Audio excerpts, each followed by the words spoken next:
Today I will be showing you how to draw the skeleton and rudimentary figure of a human being in different poses, which corresponds with many technologies used by animation artists and video game designers, as seen by these pictures of Blender. As you can see, in Blender, they use a similar outline as shown here, with the skeleton and the rigging, which then helps to show what the characters do.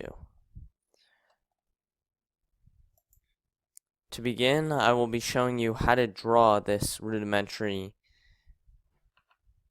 skeleton, as shown here by a person standing and a person sitting on a couch. So to begin, you draw the head, which is just an ellipse. Then you would draw the backbone or the vertebrae coming down here as shown. This is the main line, and it dictates the way in which the character stands, sits, or moves around. Next, you would draw this ellipse right here, which is significant of the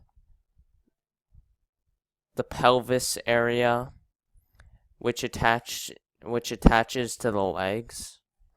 And then you would draw the legs, and then what I do is I come back to the torso area. I draw this circular ellipse here, and then I draw this collarbone and draw the arms from there.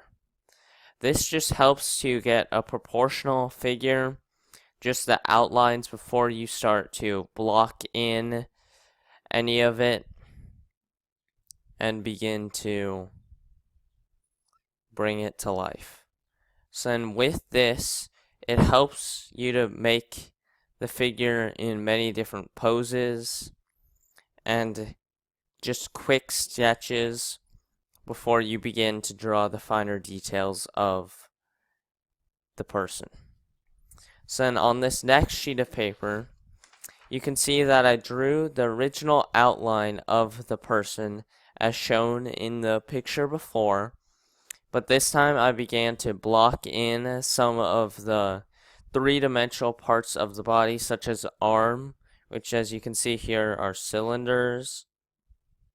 And then I began to draw the torso, which is shown by this shape right here.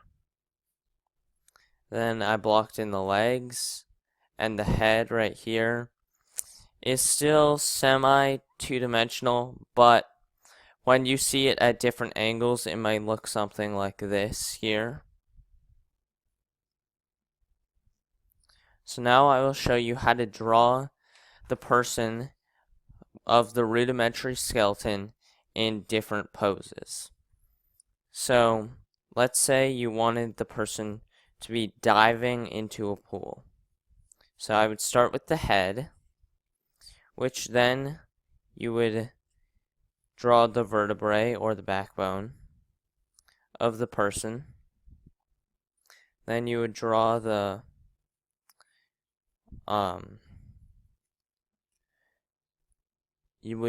pelvic area where the legs attach. Then you draw this little circle to show the point at which the legs attach. And I will draw the legs coming up here. So he's in a squatting position, ready to spring into the water.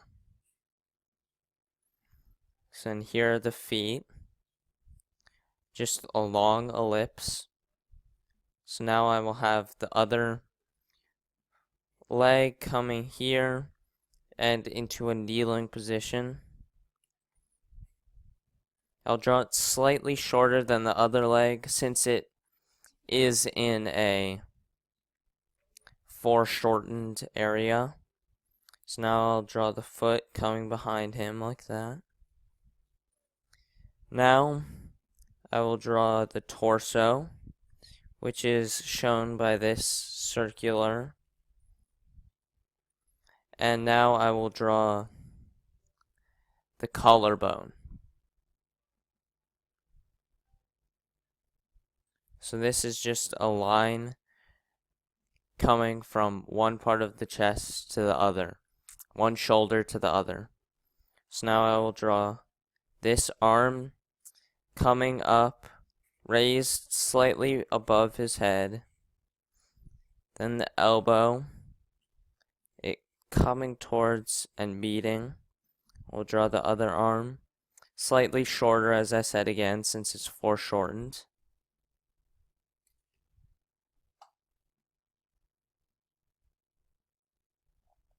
Sorry, just a little glitch in the video. So now I will bring this arm to connect to the other. And now I will draw both of the hands touching each other. And there is a rudimentary of a person about to dive into the water. So as you can see with this skeleton, it helps you to do a quick sketch of a person in certain poses. That way you can get the feel of which pose best brings the character to life or shows what you originally intended to show.